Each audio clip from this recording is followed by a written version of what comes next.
Thank you very much, Molly. And now we're going to go over to Ian Trumble. He's an archaeologist with a background in British prehistory. By the way, Ian, so am I. He has studied for degrees at the University of Manchester and Sheffield. He's worked at Bolton Museum for over a decade and has been responsible for the museum's archaeology, Egyptology, and world cultures collection. That's a hell of a lot since 2015. He recently curated the museum's new Ancient Egypt Galleries, which opened in autumn 2018, and he's chair of the Council of British Archaeology Northwest, chair of Bolton Archaeology and Egyptological Society, secretary of the CBA Northwest, the industrial panel, and also the local ambassador for the Egypt Exploration Society and branch leader of Greater Manchester Young Archaeologists Club. I feel as if I'm cutting into your talk by reeling all of this off. So I'll now pass over to Ian Trumble, who's going to tell us all about the collection at Bolton Museum. And I'm really been looking forward to this because I haven't seen Bolton Museum since it's been redisplayed. The Egyptology is being redisplayed. So over to you, Ian. Thank you, Carolyn. I'll just apologise now. My internet has cut out 3 times during Molly's talk, so if it goes off, I'll be back as quick as I can. The internet here is not the best. So I'll run through a bit about the Wellcome collection at Bolton Museum, but to start and give you an idea of where Bolton is. For those of you that are not aware of Bolton, we are just outside of Manchester, so up to the northwest of Manchester, in between Manchester and Liverpool. We're quite a large town, one of the largest towns in the UK. And some of you might wonder why Bolton has got our Egyptology collection at all. I won't really go into the background of that, but I will say that we have between 10 and 12,000 objects from Egypt and Sudan. And I say between 10 and 12 because some of the objects have still not been catalogued fully. So that should bring us up to 12,000, which makes us the largest collection of ancient Egyptian objects in a local authority museum in the UK. As Carolyn said, in 2018, we opened our new Egyptology galleries. So the old galleries had been there since the objects moved into the museum from the old museum in the 1950s, and had pretty much stayed as they were, with a few changes over time. But those galleries didn't need a major refurb. So those galleries had about 500 objects in. The new galleries now have over 2,000. The space is about 3 times the size of that gallery. And there are 5 galleries in total, which end in an exact replica of the burial chamber of Thutmose III. So we've got a much more impressive gallery, I think, now than we had previously, which I think it warrants from the collection. So an idea of the Wellcome collection at Bolton. This is just a brief breakdown of the numbers of objects and types of objects in that collection.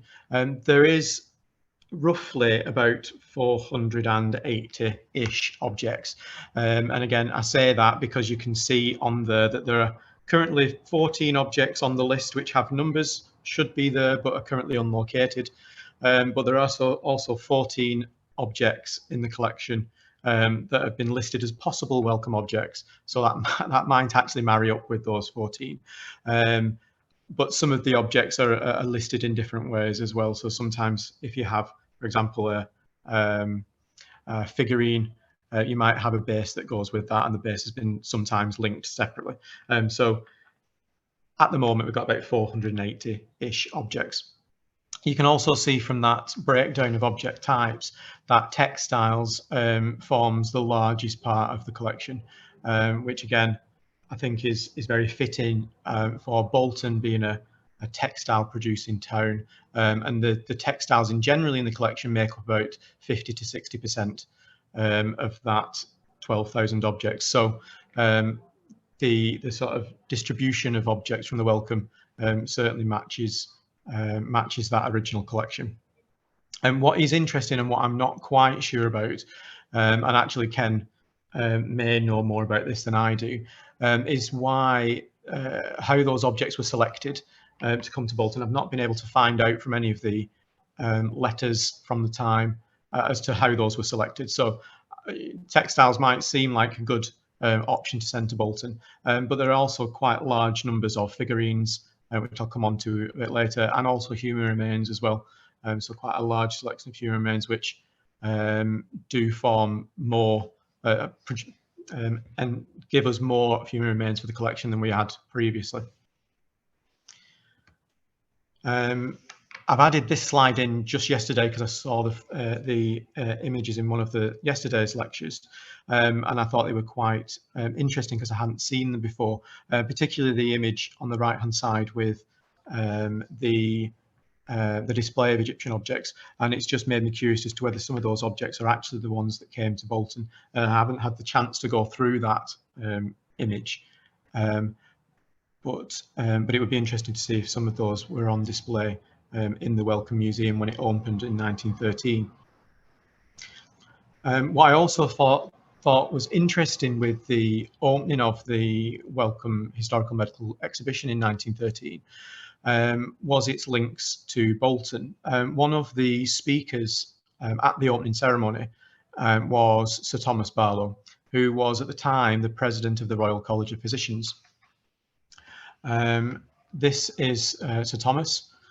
The image on the left-hand side is a painting that was collected by Henry Wellcome, and the image on the right-hand side was actually commissioned by Henry Wellcome for his gallery of portraits, showing Sir Thomas. Now, he was a notable figure at the time, not just because he was the president of the Royal College of Physicians, but he was the personal physician to Queen Victoria. But he was also the elder brother of Annie Elizabeth Finney Barlow, who was the grandmother of Bolton Museum's collection, if you like. She was the local secretary for Bolton and District for the Egypt Exploration Society, and collected much of those subscriptions that ended up producing the collection that we now have at Bolton. So it's interesting that there is that connection with Wellcome some 70, 80 years before the Wellcome material actually comes to Bolton. And I thought what I would do is to sort of give you an idea of the collections, is go through some of the individuals that we know the objects belonged to before Wellcome purchased them, and then some of the groups of objects that I mentioned as well. So one of the individuals where the objects come from before Wellcome is Frederick George Hilton Price, the British banker and archaeologist and collector. There's only a few objects from his original collection, but one of the most interesting, I think, is this object, which is a tube of mummy brown paint, which, as many of you probably will know, is made from mummified remains to produce that really rich brown colour. Very popular and still used, I think, up until I think there was still batches of that knocking around in the 70s and 80s. What's also interesting here is it's within another object, an Egyptian object, eel reliquary, wooden eel reliquary, which we're not quite sure whether that came from with the paint from Hilton Price, or whether it was put together later on. But one of the other objects that comes from Hilton Price as well is this really quite fine shroud. This is a foot shroud, linen with painted decorations on it, really quite nice. The Catalogue of Egyptian Antiquities in possession of Hilton Price from 1908 lists this as a linen shroud with coloured representations. At one end is a vignette of the lions, yesterday and tomorrow, guarding the tomb. At the other end are 2 feet wearing sandals, and in the centre of the cloth are wings of vulture with the disc of the sun, with uraei hanging from it, repeated back to back. And it's listed as being from Mac Mim. And this was sort of verified, if you like, in a paper by Christina Riggs, who said that it was a foot cover from a Roman burial land and was very, very similar to other pink burials from Akhmim. There should have been an image in there to show you where that actually sits within the gallery at Bolton, but as I'm giving a tour around the gallery later on, maybe I can show you that.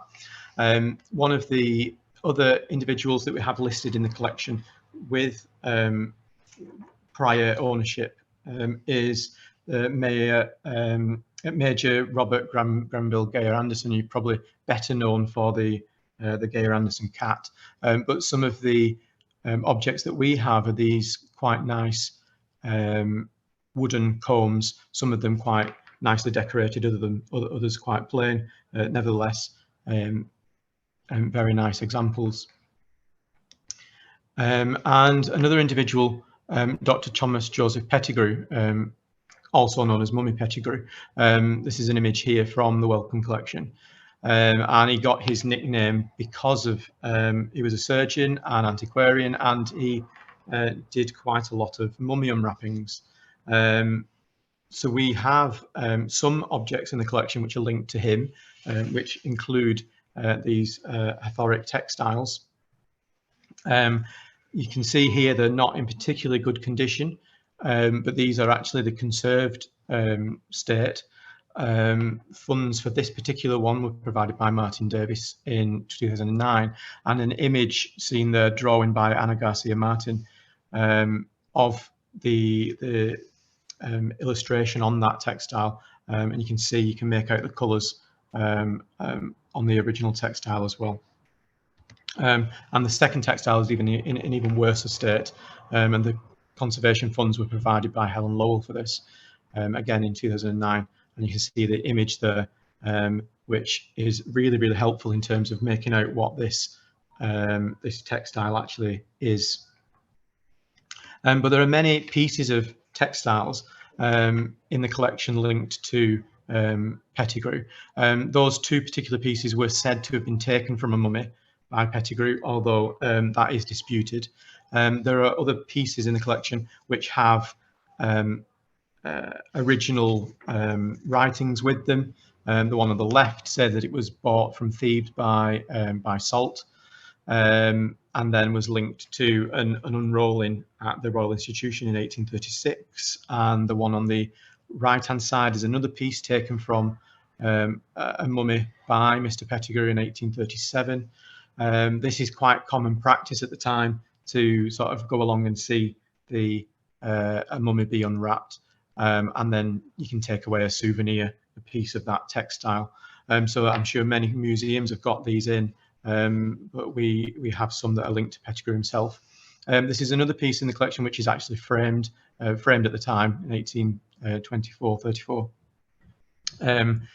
On the back of this, you can see there's a little writing on the back that says where it's from. Now, this isn't linked in the Wellcome records at all to Pettigrew.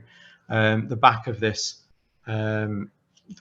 piece says that the mummy, it comes from the mummy of Osiris, son of Nasifemegori, an incense offering priest at the Temple of Amun at Thebes, and was unrolled at the College of Surgeons, and it's supposed to be about 3,000 years old, or 5,000 years old, sorry. But there's no mention there of Pettigrew. However, there is a date, and the annals of the Royal College of Surgeons from 1834 give a record of this particular piece being unwrapped from the mummy at the Royal College of Surgeons. And those annals say that a very crowded audience consisted not only of members of the college, but of scientific men generally who had been invited to attend. Mr. Pettigrew, before he commenced the enrolment, delivered a lecture, and Mr. Wilkinson, who was present, said that the greatest authority, he was the greatest authority on the Egyptian subjects generally, and he thanked him for having interpreted the hieroglyphs on the case of the mummy, which it is now evident to belong to that individual. So we can match back that particular piece to Pettigrew through those records. And that forms part of the entrance section of the exhibition at Bolton now, which explain collecting history, how objects come into the museum, particularly obviously Egyptian objects, and in particular human remains and the treatment of human remains, both in the past and now.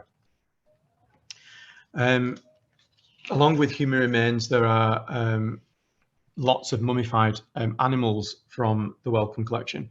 These are just a few of those. So items that you might see in many collections, like mummified cats, mummified crocodiles, and rather unusually a mummified egg. And you can see some of the feathers still intact there. These recently formed part of a study by Dr. Lydia McKnight, and which part of that study culminated in the award-winning exhibition by Lydia McKnight and Campbell Price at the Manchester Museum, and then went on to elsewhere, Gift for the Gods. These items weren't actually displayed in the exhibition, but nevertheless they formed part of that larger study. Some of those results from that were quite interesting, and I can post some links to some of the results that Lydia has produced later on. But as I showed earlier, there's quite a lot of human remains in the collection as well. I won't post any other human remains other than this, which is probably the least graphic of the human remains. Many of the human remains in the collection are dismembered feet or hands or heads. There are no complete bodies in the collection. This one is strangely encapsulated in this little wooden and glass box, presumably for display, maybe on someone's mantelpiece. This again forms part of that discussion about how we treat human remains in collections, particularly the museum now. But what's also interesting in terms of human remains is there are these two examples of what we term as fake mummies. We're not quite sure what they actually are, whether they are ancient or a Victorian creation.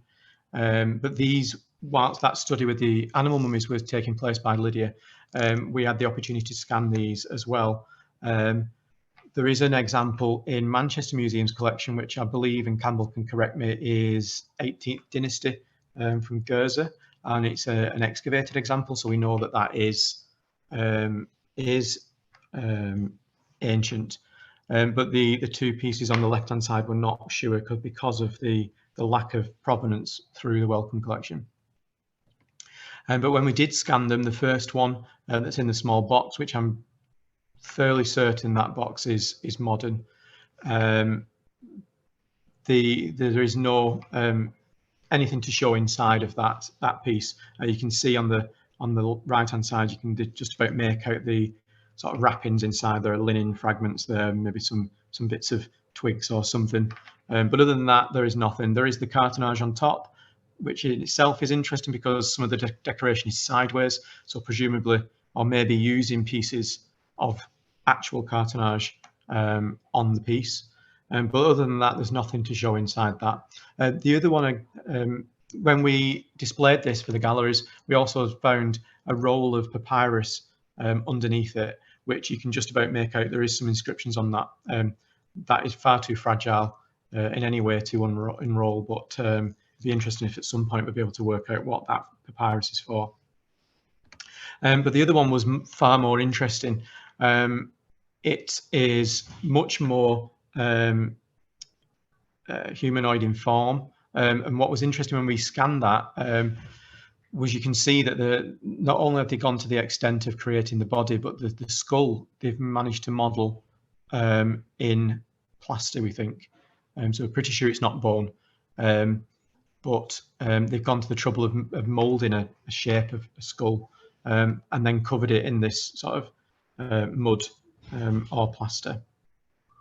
So there's a bit more work to do on those, but it's very interesting if there's any sort of further things we can find out from those through the Wellcome discussions. It'd be very interesting. There are groups of objects in the collection which are also interesting, like these Imhotep statues.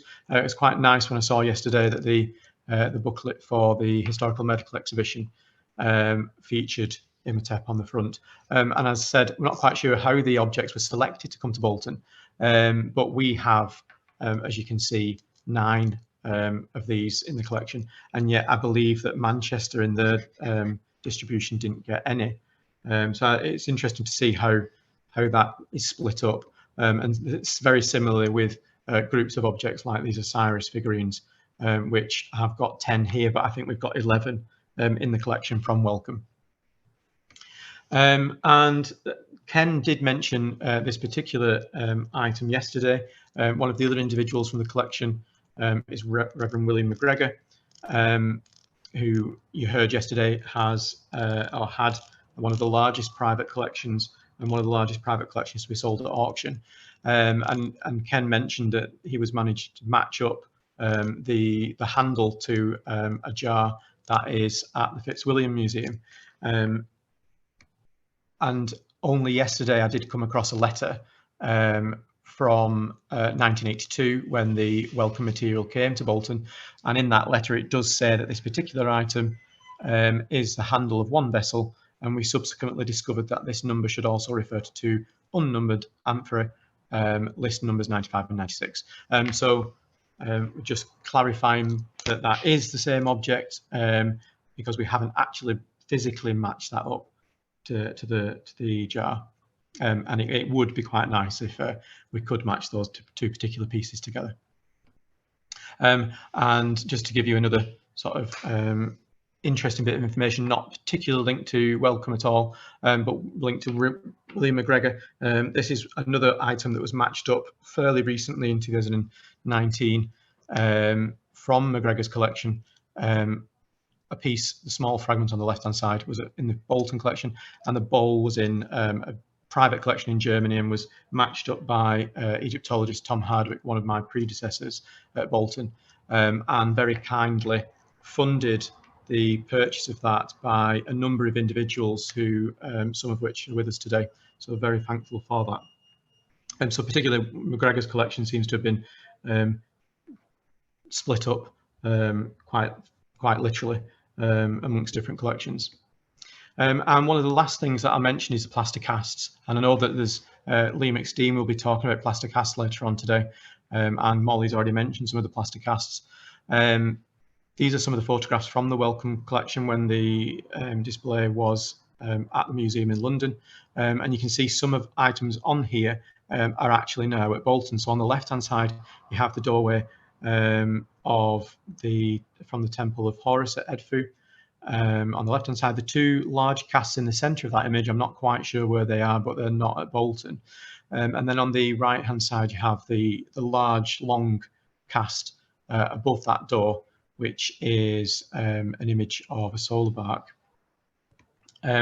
That doorway is now in the centre of one of the galleries at Bolton, taking pride of place there. Many of the other stone items around that are original from the EES excavations, but this cast is displayed there. That is the only one of the Wellcome casts that we could display in that gallery. There wasn't enough room, sadly, to display the rest, but many of those are now on display in our museum store for anyone that is able to visit. And one of the other casts in the collection, which were mentioned yesterday by Stephanie, is the cast of the lintel of Hatti from his house at Amarna. That is the painting, of course, from the EES archives, and an advertisement there for the exhibition of that material at Wellcome's museum at Wigmore Street. And it was from the collections at Wellcome that we then got this cast. And that is, as Stephanie mentioned, on display in the long gallery now in the new museum. I'll also just mention, I know we're just running towards the end, we do have an online catalogue for people that want to search Bolton's collection, and you can visit that at boltonsegypt.co.uk. It is still in production, so it's not the easiest to use. And in fact, if you typed in Wellcome, it won't bring up the entire Wellcome collection. But that is something that we are working on currently, and hopefully we'll be able to get that usability sorted out fairly quickly. So thank you for listening to me. Thank you particularly for Ken and the Egypt Centre for inviting me to speak, particularly as well to Lydia McKnight for providing me with some of the images from her research, and of course the Wellcome collection. You can follow me on Twitter and Instagram for any things to do with the museum collections, and more widely the Bolton Museum and Library Museum Services Twitter is there as well. So thank you very much, and if anyone's got any questions, I'd be more than happy to answer them. Thank you very much, Ian. There's one thing I'd like to comment on about your fake mummies, in inverted commas. I'd be a little bit careful sometimes with fake mummies. You know, your first one looked fake, but the second one that looked as if it had a skull in it. We also had some mummified remains that we had what looked like a mummified baby that turned out to be genuine. And if you'd only x-rayed it, you would have assumed that it was fake, but it actually turned out to be genuine. And we also had another one that wasn't Egyptian. Ken Griffin recently found that it's actually from Peru. So it's not all Egyptian. Don't just assume that it isn't, but thank you very much. Jasmine Day asks if there's been a study of presumed fake human Egyptian mummies to determine what fakes were being made on the 19th century tourist market, etc., etc., etc. I think there's quite a bit being written on it, but I don't know whether anybody's made a study. Do you, Ian, or anybody else? I don't. Campbell might be able to answer that, maybe. Maybe Tom Hardwick might be able to also answer that if he's in the chat. But not quite sure, to be honest. I don't think, from my point of view, and I've spoken to Lydia about this, I don't think there's been any kind of comprehensive study, but people who deal with mummies would probably be better to comment. But I just wanted to give a plea again as to please don't assume that all your mummies are fake. I've got another comment here from, whoops, sorry, it's the flicking around. Stephanie Boonstra from the EES says, thank you very much for the talk. The underground poster of the EES Wellcome exhibition that you showed, what collection is it in? Oh, I didn't put that on, did I? That is from the Transport Museum collection. Thank you. I don't know whether anybody else has got any questions. I mean, comment is I'm really desperate now to see the collection live, and we'll have to make an attempt to come and visit it. I have been to visit before, but I wasn't particularly looking for the Wellcome things. In fact, I was slightly obsessed at the time by the 21st dynasty coffin that you've got.